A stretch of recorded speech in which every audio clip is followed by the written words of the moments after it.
most people go to jail for doing shady stuff like that. This is Kyle, a former NSA hacker that risked everything to build a business that everyone thought was impossible. Running out of money, sleeping in his car with 3 kids relying on him, Kyle figured out how to capitalize on a market that everyone ignored, and he turned it into hundreds, a $100 million ARR business. 1.5 million in ARR, so annual. In 12 months, I went to 5.3 million in revenue. His secret, building a company that provides so much value, he doesn't just have customers, he has fans. People love Huntress so much, they literally got the Huntress logo tattooed on their body. Someone said, if I have another kid, I'm naming it Huntress. And they said, when you have that level of conviction, and we have partners and employees that actually have like tattoo of our logo. Now I say it out loud, that kind of sounds like a cult, but I promise it's just conviction. Today, you'll learn exactly how he did it. We'll dive into 1, the secrets he learned as a hacker at the NSA. 2, how he capitalized on a market everyone else ignored and gave his early investors a 140x return. 3, the single most important indicator that can tell you if your business can really scale. I'm Pablo,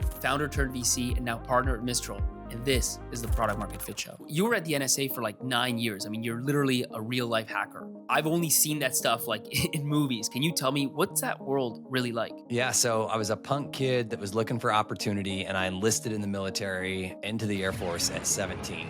And at that time, I was already pretty good, pretty scrappy, doing shady stuff on AOL and writing like software. What was nice is, even though my first 3 years were pure Air Force, I got to start doing a lot more intelligence work after that. And so between like my active duty time and National Guard time, I did 13 years. NSA is an intelligence unit charged with protecting national security through signals intelligence. And what a lot of people don't realize is these teams that do like clandestine operations, you watch movies, it feels like instant gratification, but they're actually these like very small compartmented teams. Usually your coworkers don't know what each other's working on. So in the startup world, a big win is like getting a massive client, closing a big investor, maybe making a big hire. What's a big win as an NSA hacker? Ooh, stuff that people don't talk about in modern like cyber warfare is when you're doing your job, especially on counterterrorism, the most exciting part of your job might be, hey, you gathered intelligence that, for instance, could preemptively save life. But I will tell you, for every one of those moments that you have moments that you're late, or you gather only a fraction of the one side of the story. And I will tell you, they come with some really rough moments on your soul too, where you're like, whoa. And imagine that world where it's black and white.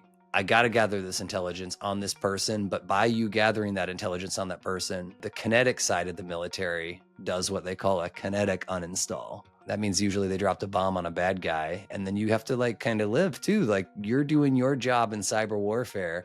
And so I'll tell you, the best days were the days lives were, saved. What makes you decide to like leave the NSA where you've been for 9 years and going to a world you don't really know anything about? They were stepping stones. So I actually loved my work at NSA, but part of the mission change that I was supporting, I decided I was going to leave as we call it a blue badger. That's somebody who is a government employee. And I started becoming a contractor for a little while. But it wasn't like that personal itch that I need scratched. And so I started thinking through, like, if my job was like lurking in these networks undetected for so much time, how could I catch other people who are trying to do my job, right? And so what if I took this idea of finding people that dwell in networks, finding their footholds that they just kind of lurk undetected? Could I make a product that complemented preventive technology, right?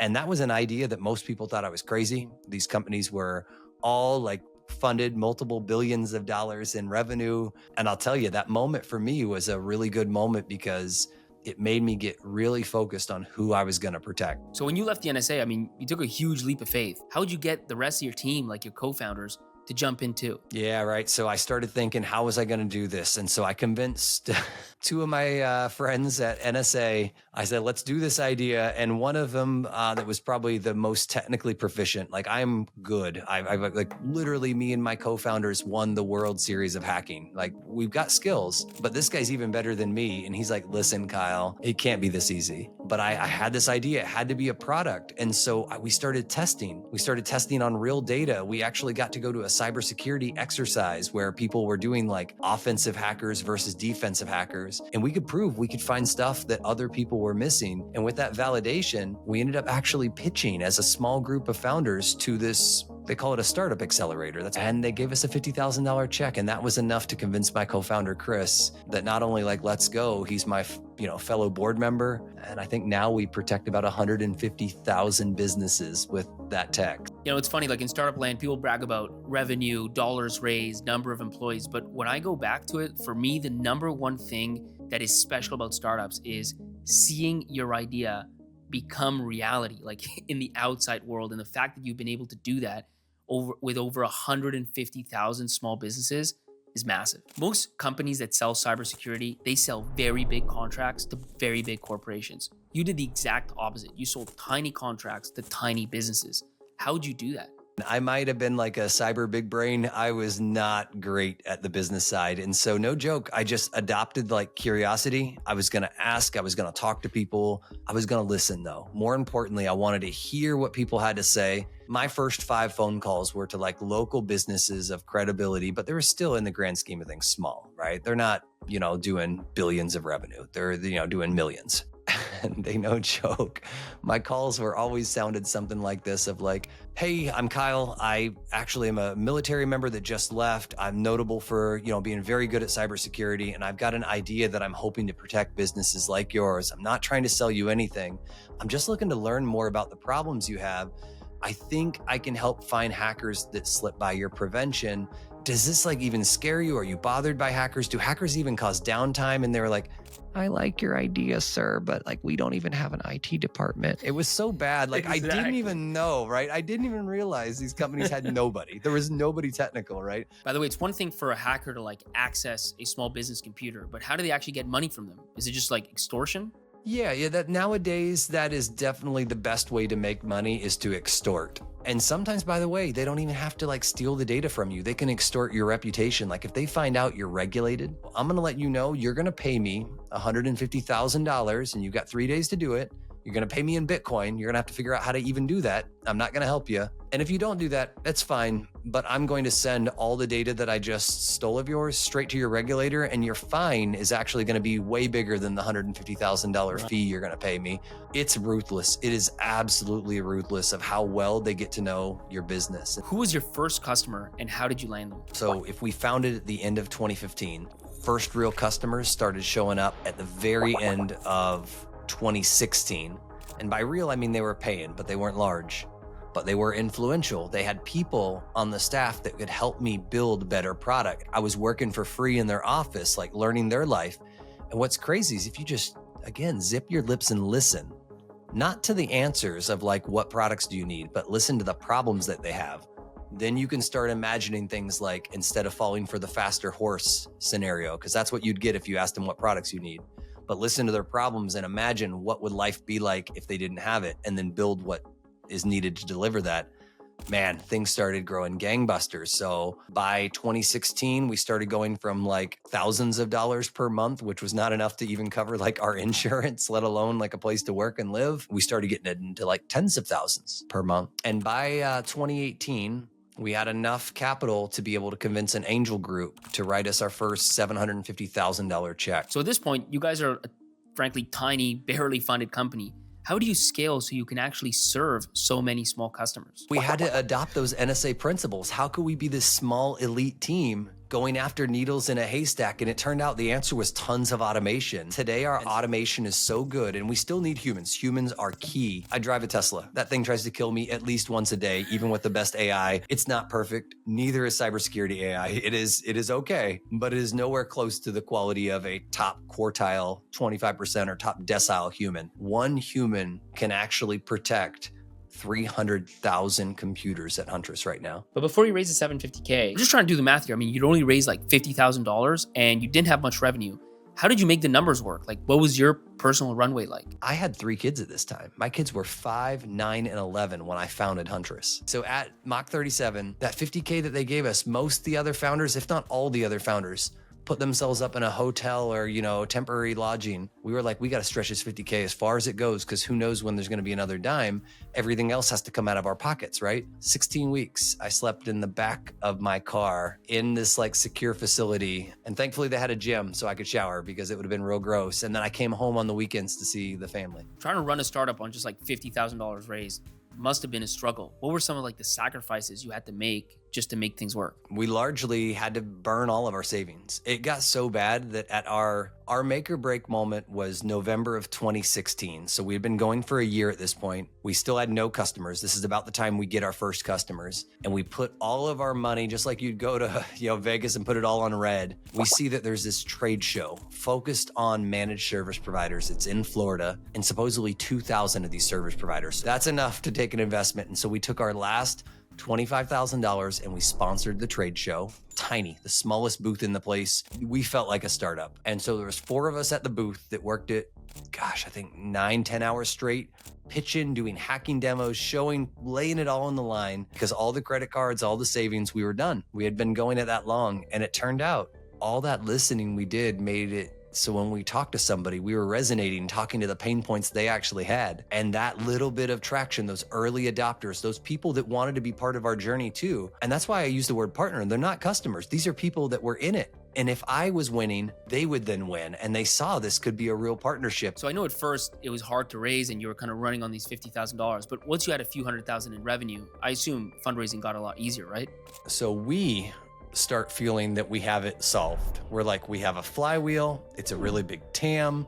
Customers are adopting more. Our products are getting better.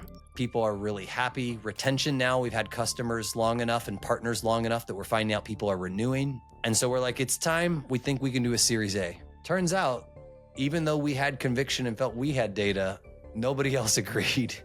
I was told no by everybody. 60 plus no's, and sometimes you're an idiot no. So one, we weren't from Silicon Valley. I wasn't the best at pitching this. We were headquartered in Maryland, but we were fully remote, which was also weird. So think about this 2018, fully remote. I actually had some people that were like, if I give you a term sheet, it's going to have the requirement you're going to go headquartered together. And I was like, no, you don't understand.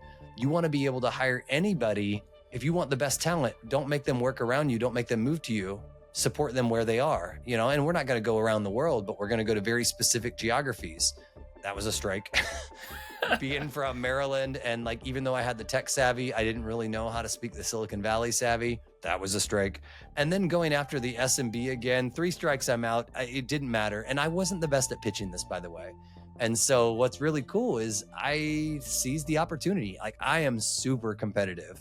And so I just took each one of these like L's and was like, all right, I'll turn this into a W, right? Enough of these L's, like kind of W it up. So I really was. I was like, I'm not going to fail at this. And we had some bad rounds. Like, what I mean by bad rounds are times that people verbally committed but fell out. We even had some investors in the first round that didn't follow in the second round. That's not a good look. People do not like that. They like to see you want to stick on board, but they got it wrong. But I mean, if you're just going through rejection after rejection after rejection, what keeps you going? Like, why didn't you just quit? This is my favorite part about this podcast, right? Is learning from people's lessons. I know everybody says fail fast, fail often, but no, like stand on the shoulders of other giants, learn from their failures, make your own unique ones. Knowing when to throw in the towel is so important. And one of the best indicators is the flywheel. If you're doing one-off things, one-off detection, if it was one single human per one company, that would never scale. But when you're building that flywheel, that's perpetual. I can take this many and predictably each month get a little bit more customers in the top of funnel. I was starting with like 2% adoption, and then I got up to 30, 50. Now sometimes I have deals that we're just 100% right off the bat. And it's still not perfect, but that's a good example of that flywheel is an indicator that you're onto something that's perpetual. Okay, so I mean, I fully buy into that, but like even the best flywheels need resources to actually keep spinning faster and faster. So if no VCs wanted to fund you, how'd you stay alive? I needed Series A. I needed capital to keep doubling down on R&D. I wanted to grow. I needed to grow a better sales force. We were just so small. Nobody knew who we were. They didn't believe. And so I had to take a bridge round with some of my most trusted angels, the people that really believed, the diehards. And for that reward, their investment, if you take a look at what the return is now from 2018 to 2024, it's about 140x return. So that's sometimes what conviction gets you, especially if you can find the right team. And what's wild is I went from at that point from 1.5 million in ARR, so annual. In 12 months, I went to 5.3 million in revenue. And then you could imagine I suddenly had term sheets instead of valuing me at $3 million. I had term sheets that were valuing me at 30, 40, $50 million. Now, if I knew what I knew how to go through, I would have been wise enough to know it was my foolishness, my, being oblivious that got me through that. Because if I knew what I was going to have to go through and my family was going to have to go through, no sane person would have gone through it. If you had one piece of advice that you could give your younger self, like right when you were starting Huntress, what would it be? That's so good. That's such a good question. I'm glad you end with this. One piece of advice, and assuming I can't say it's going to work out, it would just be believe in yourself and augment the story with hard data. What I mean by this is nobody believed the security story, delivering humans at the price of a product. That didn't change. What changed was I had all the KPIs. I had the top of funnel, the bottom of funnel, conversion, retention. I had the net dollar retention, the expansion that came with it. In addition to that, I had cash. And when you have financial dollar signs and you can show you can separate a dollar from somebody's pocket, people will listen when you get enough of those dollars. And so the part that I would give, as much as conviction matters, the data, and if you can put a dollar on the table and say this came from somebody paying for something that cost me maybe, 20 cents, 80% margin, something along those lines, man, people will listen. And as a result, a lot of the biggest funding that now happens in the managed service provider world is a result of people who actually told Huntress pound sand, and now they realize they missed that 140x opportunity to return capital. So, I won't say it's not for everybody. It's a lot better to go where the road is already paved. But if you got the data, go pave it. There is huge benefits of being first.